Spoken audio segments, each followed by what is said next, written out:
Swamiji, what do you mean by the word you achieved enlightenment?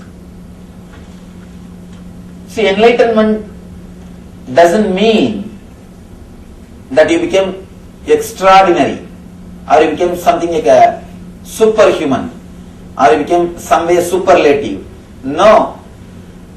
By enlightenment, you achieve one thing, a deep, homely feeling, deeply rooted, centered in your being. You will feel a deep relaxation. You have come home.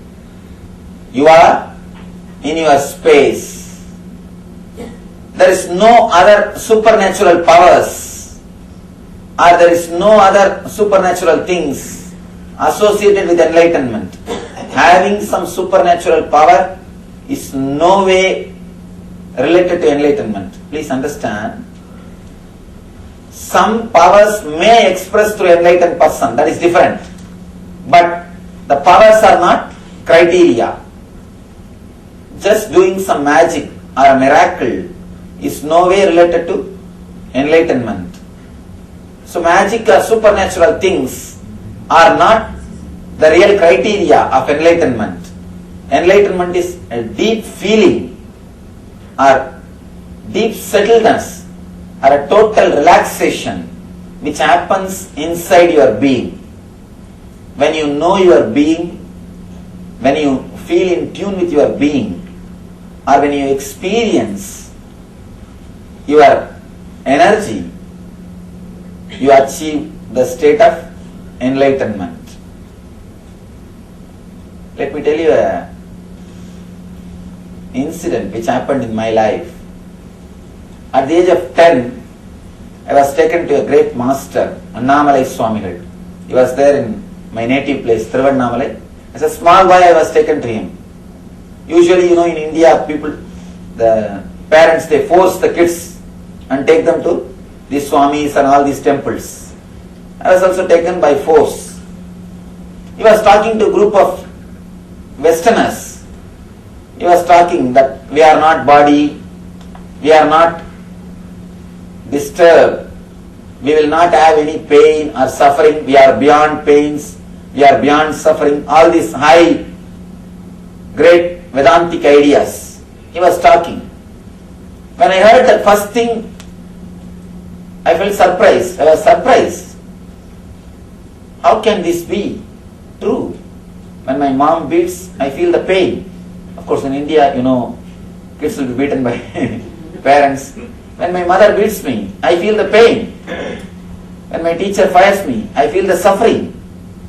How can he say this statement?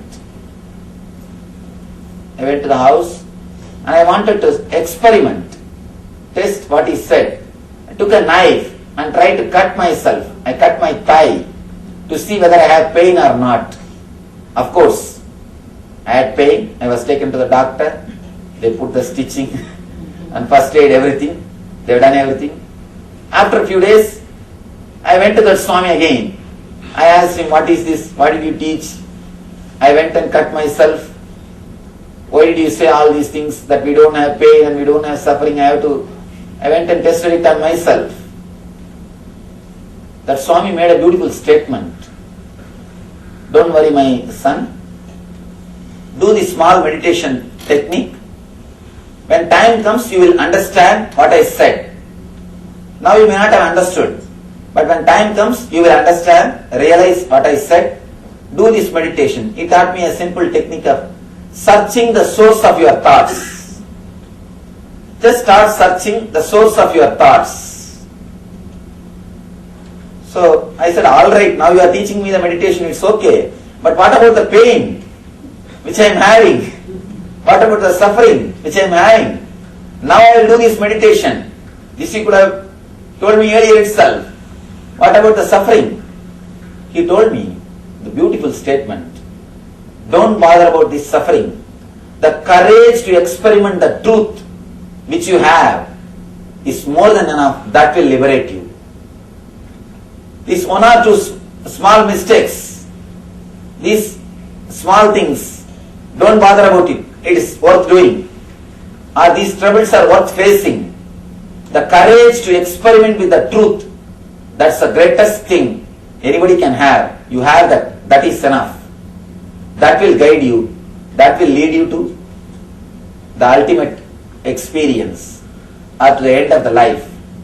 Of course, that one statement, the courage to experiment with the truth, that one statement gave me the courage to experiment with all these truths. To reach the being level, we need only one thing, the courage to experiment with the truths.